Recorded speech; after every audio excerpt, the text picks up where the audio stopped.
रेणु मिश्रा पौराणिक कथा YouTube channel में आप सबों का हार्दिक अभिनंदन है।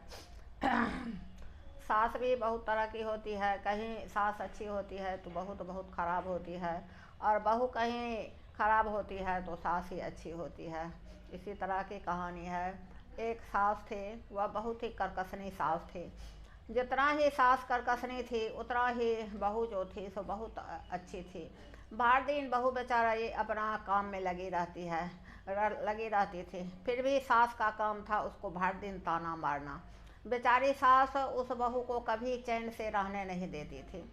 बहू बेचारी सोचती थी कि क्या मेरे भाग्य में लिखा था, चलो कम से कम पाप तो मेरा कटित हो रहा है, हम अपना मेरा जो फर्ज है हम वो करते रहेंगे, मेरा पाप कटित हो रहा है। सास जाने उनको अच्छा बुरा क्या भोगना है, उनसे हमको मतलब नहीं है, हमको अपने कर्तव्य से मतलब है। सास एक दिन मंदिर जा रही थी तो बहू को बोल करके गई कि जब तक हम आते हैं तब तक खाना तैयार रहना चाहिए, और बहुत खाना बना करके यहाँ पर नहीं रख देना है, तुम्हारे बाप का यहाँ पर दौलत नहीं है, तुम्हारे बाप के घर से यहाँ पर माल नहीं आता है।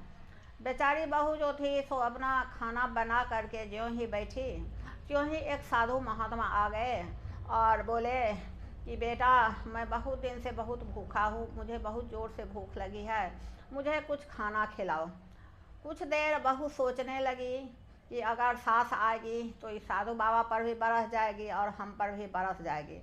बहू जो थी अच्छे परिवार से थी, उनके यहाँ बहू के यहाँ जो था सो दान पुण्य साधु महात्मा का खान पान भोजन भात बहुत होता था। वह मैके से देख करके आई थी। वह सोची अच्छा चलो हम अपना हिस्सा का खाना खिला देते हैं, जो होगा सो देखा जाएगा। बहू बेचारे साधु महात्मा को जो ही खाना परस करके दी, जो ही महात्मा जी खाना खाना शुरू किए, त्यों ही उनकी सास पहुंच गई कि बोलने लगी कि तुम्हारे बाप के यहाँ से यहाँ पर माल नहीं आया था कि तुम धन लुटाने लगी, हम 5 मिनट के लिए गए तो तुम इतना धन लुटा दी, और जब हम सब दिन के लिए जाएंगे या 2-4 घंटा के लिए 2-4 दिन के लिए जाएंगे तब तुम कितना मेरा धन लुटा देगी। साधु महात्मा को भी उल्टा सीधा बहुत सास सुनाई। साधु बेचारे जो थे वो खाना छोड़ करके भाग गए, और बहू को धक्का मार करके सास जो थी करकसनी वो घर से निकाल दी।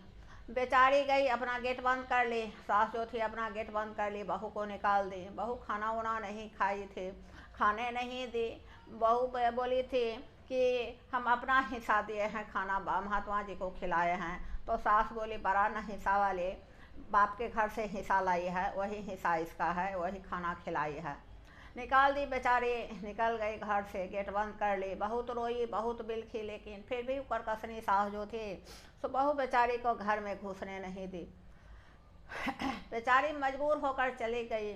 जाते जाते एक बहुत बड़ा पेड़ था, उसमें बहुत बड़ा खोदर था, बहुत वर्षा हो रहा था, घनघोर वर्षा हो रहा था। उस खोदर में जाकर के बेचारी बैठ गई। कहा जाता है कि बेल के मारल बबुर तर गेली, बबुर बेचारा कहलक कत्ते एली। तो वही बात हो गया उस बहू के साथ। वह जो पेड़ था, पेड़ का कोटर था, उस पर राक्षसनी का साम्राज्य था, राक्षसनी का पूरा बाल बच्चा सब रहता था, राक्षसनी सब रहती थी। घनघोर वर्षा हो रहा था। वह बेचारी सोच रही थी कि आज तो राक्षसनी खा ही जाएगी, और बहू बेचारी भूखी प्यासी थी, अपने डर के मारे उस खोदर में बैठी हुई थी। राक्षसनी सब जो थी वह मंत्र पढ़ करके जहाँ जहाँ उसका बसेरा था, जगह था घूमने का, उस पेड़ को वहाँ वहाँ ले जाती थी। राक्षसनी सब मंत्र पढ़ी और बोली कि जहाँ पर बहू सोना था स्वर्ण पदक जगह पर चलो।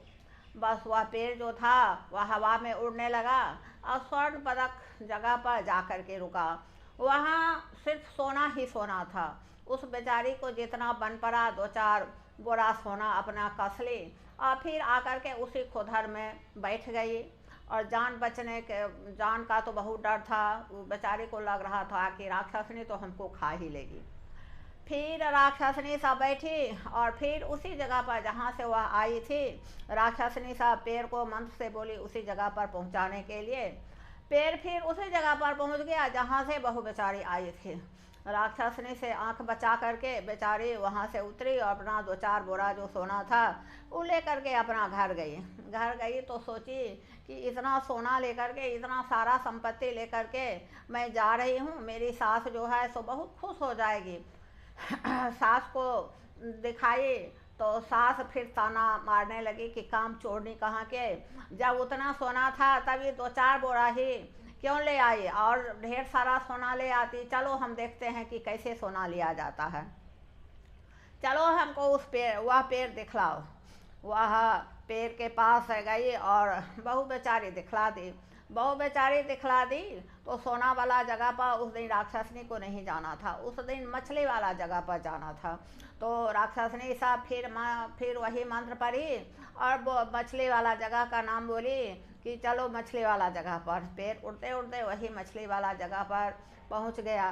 पैर पहुंच गया और वह जो सास थी वह उस पेड़ के खोदर में छिपी हुई थी। वह तो उसको तो हो रहा था कि आज हम कितना सोना लूट करके ले जाएंगे, कितना नहीं। वहाँ तो सिर्फ मछली ही मछली थी।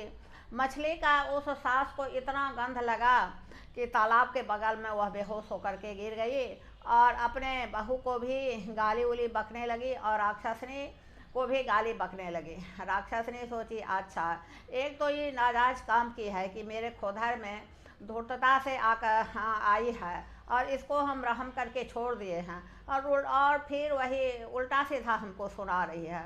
अच्छा रुको, इसको हम आज पाठ पढ़ाते हैं।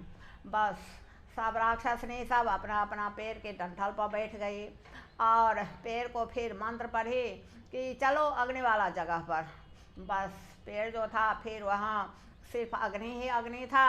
अग्नि को देख करके वह बूढ़ी जो थी सो बहुत डर गई और वहाँ गिर गई, वहीं मर गई।